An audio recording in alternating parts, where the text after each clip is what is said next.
Hi friends and fellow bibliophiles, it's Kat of Kat's Novel Adventures. In today's video, I am sharing my thoughts on creating and hosting my very first readathon, as well as everything I read for Folklore February.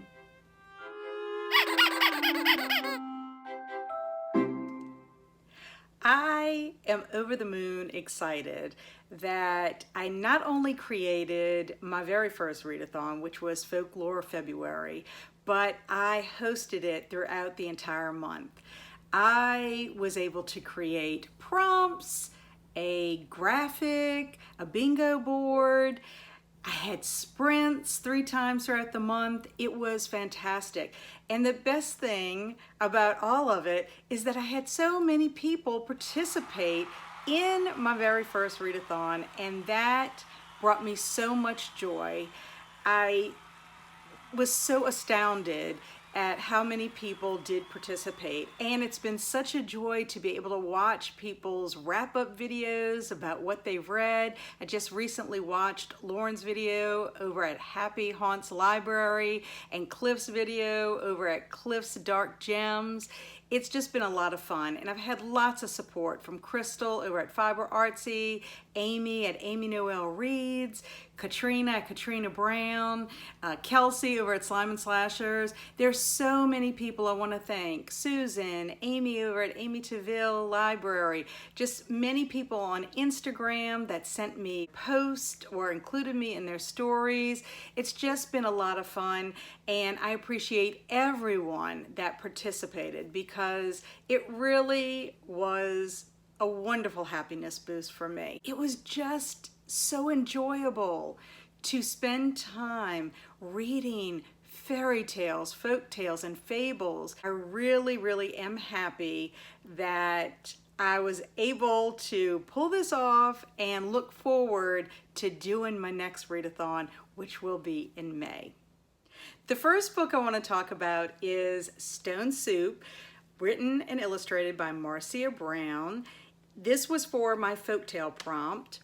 Marcia Brown actually won the Caldecott Honor Book Award in 1948 for Stone Soup. It is about 3 soldiers who are tired and hungry, and they are traveling after the wars, and they stop in a village to seek food and shelter. Unfortunately, the villagers don't really care for strangers. They're a little wary of them, and at each home that they go to, they pretty much get the same answer. Sorry, we don't have enough food for ourselves, and no, we don't have any shelter.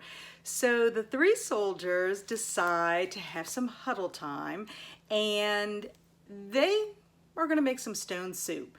And so someone in the village gives them a pot. They add their little stones in it.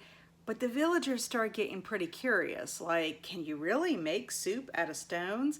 And before you know it, a villager or 2 or 3 or 4 start bringing a carrot or a potato or something to add to the soup. And it's teamwork at its best. It was an enjoyable story. I think there's more to this book than just preparing stone soup. It is a story about sharing. It is a story about compassion, and that if everyone works together for a common cause, you can end up with a beautiful result. And we all know we do feel better when we give, more so than when we receive. As far as being a mentor text for children, this is the teacher coming out of me. I think it would be wonderful to use Stone Soup to teach reading comprehension skills. For example, problem and solution, cause and effect, as well as analyzing characters. And it would also be good to teach them a little bit about sharing and kindness. Also, I ended up giving it 4 stars. It was delightful. For the prompt to read a fairy tale written by Hans Christian Andersen, I chose The Snow Queen, which was written and illustrated by Richard Hess. And I chose this fairy tale because I had recently watched Frozen, and I learned that it was based on the Snow Queen. Well, I would say loosely based, and only because They both have a Snow Queen, but it's really nothing like the Disney adaptation, that's for sure. It is about two children, Gerda and Kai, who are very good friends, and they live with an elderly woman who they call grandmother. Now, they're not siblings, they're just very good friends. They are enjoying life until this demon over here decides to create a mirror that has like magical supernatural elements to it. He breaks it, and then he creates a wind and blows the mirror fragments out into the world. Unfortunately, Kai, who's the little boy, ends up getting a tiny sliver in his eye, and immediately it changes his personality from a sweet young boy into a very unlikable young boy. And he and his friend Gerda kind of having like a strained friendship after that. Well, then, lo and behold, Kai ends up encountering the Snow Queen, and she's not a very friendly queen. It kind of made me think about Jadis from The Lion, the Witch, and the Wardrobe. She's that kind of a Snow Queen. He ends up, you know, being lured by her and all that she has to offer, and he disappears. Well, Gerda decides she's not going to give up, and she is going to go and strike out on her own and look for him because she wants her friend back. Well, she goes on this adventure, and throughout the entire book, it is about her adventures where she meets some pretty intriguing characters along the way who help her to reach her goal, which is to find her friend. I really enjoyed this story by Hans Christian Andersen. It really encapsulated everything in a fairy tale: the magic, love, courage, compassion and kindness, and also some evil. In this case, they had two evil villains out to get the children and I guess whoever else crosses their path that could do their bidding. But I also noticed that they had some Christian allegory elements to it. The good and evil, seeking the pattern of eternity to achieve freedom. Also gardens throughout, which to me has a connection to innocence and temptation. I really did enjoy the characters that Gerda met along the way on her quest to find her friend. Some of them were really humorous, others were a little rough around the edges, some had magical powers, others just had a message or a place of safety for Gerda. But they were all pretty interesting or intriguing to me, and I think I probably enjoyed that most about the book. I would say that there are some scary elements to it, and even though it's a picture book, I would think that for younger kids, they might get a little scared about the demon or the Snow Queen in that regard. But overall, it was a 4-star read for me, and I really did enjoy it. For reading a fairy tale by Brothers Grimm, I chose Rapunzel. This is written by, or retold by, Barbara Rogotsky and illustrated by Trina Shart-Hyman. And I have to say, this was an awesome book, but extremely dark. Darker than I have ever read a version of Rapunzel before. It is about desire and what happens when you act on those desires. It's about a family, a couple, and the wife is pregnant, but she is craving rampion, which is growing in her neighbor's yard, in her neighbor's garden. The garden is owned by Mother Gothel, who is this creepy, ominous witch. And she catches the dad, the father of Rapunzel, sneaking over there and picking some of this rampion for his wife. And so they make a deal, and the deal is she gets Rapunzel when Rapunzel is born. And so the story goes on. So Mother Gothel has her desires, and then of course Rapunzel meets a prince, and both of their desires lead to dire consequences.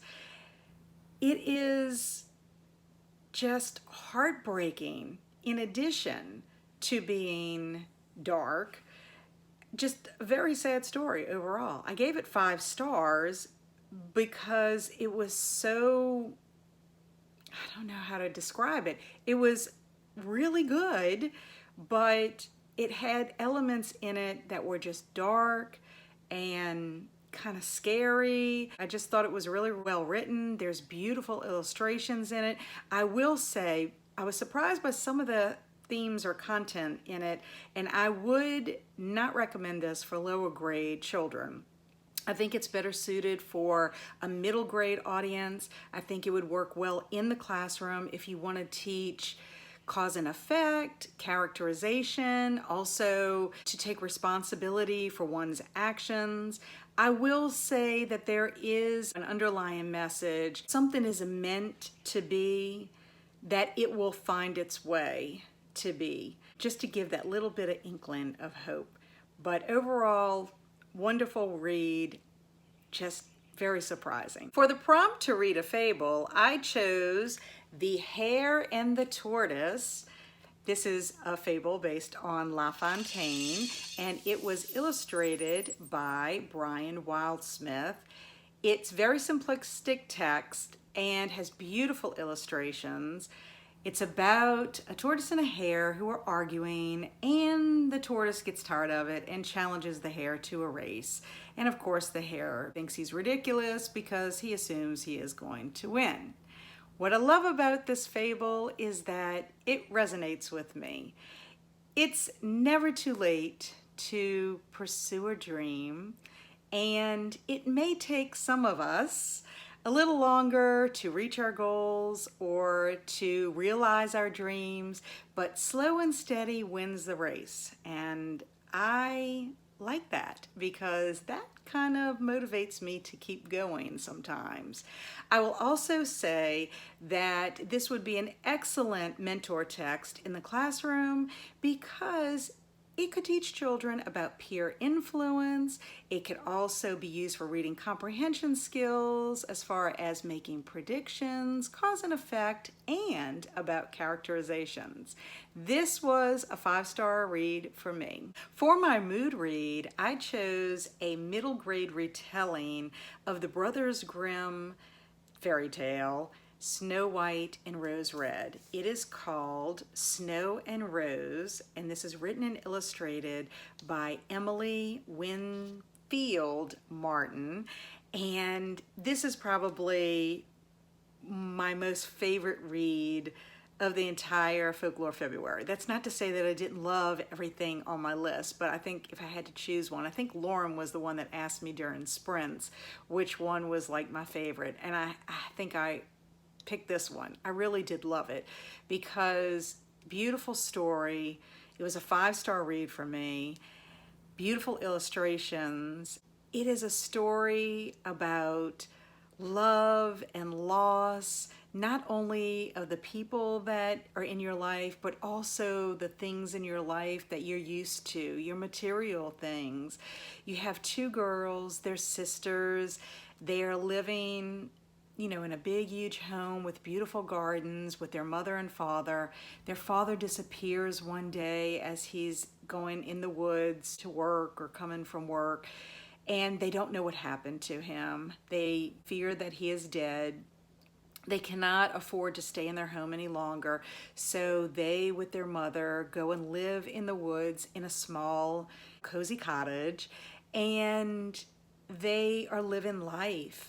But they discover that the woods have secrets, and they are very adventurous girls, I will have to say. But what I loved about this story is that it has enchanted creatures. The relationship between Snow and Rose is beautiful.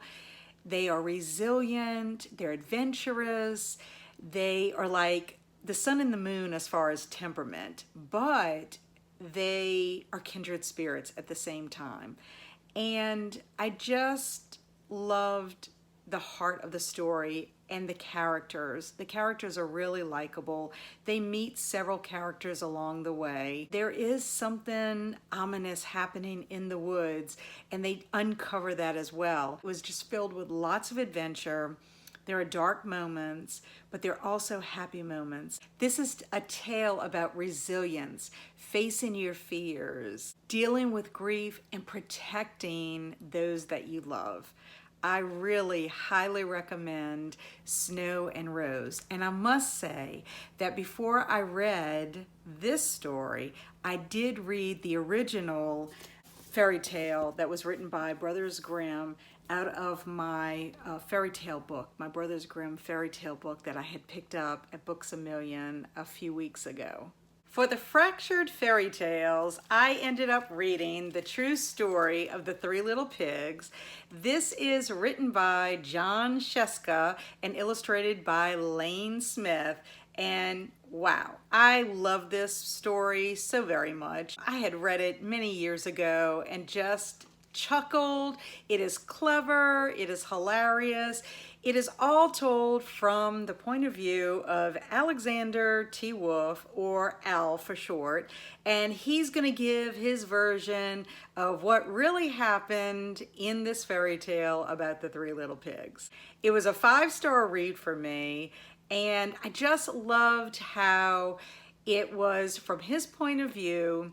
I mean, you kind of feel sorry for Al a little bit as he's telling you his woes dealing with these pigs. It's almost like he can't help the fact that he's a wolf and he likes to eat pigs. I mean, that would be going against his nature if he didn't want to eat those three little pigs.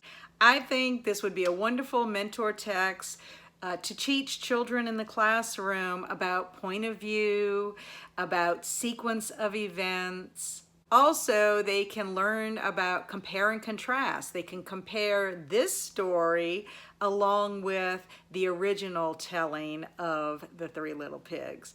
But wonderful 5-star read, really loved it. If you have never read a Fractured Fairy Tale, I would highly recommend trying this one out. I chose The Mitten, written and illustrated by Jan Brett, for my folk tale written in another country other than my own, and this is a Ukrainian folk tale. I love this book. I love Jan Brett's work. Overall, she is just wonderful. Her illustrations are beautiful, gorgeous. I love how she has like little sidebars in her stories where you see what's happening prior to the main text or the main picture that's happening. And then she also has another little sidebar where she's explaining what's gonna come next. So it's like a story within a story. I really love that. It's always a delight to read the story. I've read the story several times, but I had to read it again for Folklore February. It is about a small boy, Nicky, who's with his grandmother, and he wants to go out and play, and she has just knitted him some mittens. He picks white. She's not too sure that that was the best color to pick because it's snowing outside. And if he loses one, guess what? He's not going to be able to find it very well because it is snowing. And he doesn't care. He just wants those white mittens. So she does it for him, and he goes out and plays. And as you can guess, he loses one of his mittens. But it is discovered by some creatures that live in the woods, friendly little creatures like bunny rabbits and moles. They all decide that they want to fit themselves inside this mitten because it would be kind of cozy. It is just a delightful story, beautifully illustrated, 5 stars. I think it's the perfect winter read. It's a wonderful mentor text to teach children a multitude of skills. For example, sequencing, cause and effect, making predictions, and you could also possibly do some math. I mean, there's just a multitude of concepts I think that you could use this picture book for. So highly recommend Jan Brett and The Mitten. I'm joined by Monsieur Cocodrie, which is Mr. Alligator. He is the villain in the retelling of the fairy tale I picked for the last prompt, which was for the fairy tale Little Red Riding Hood.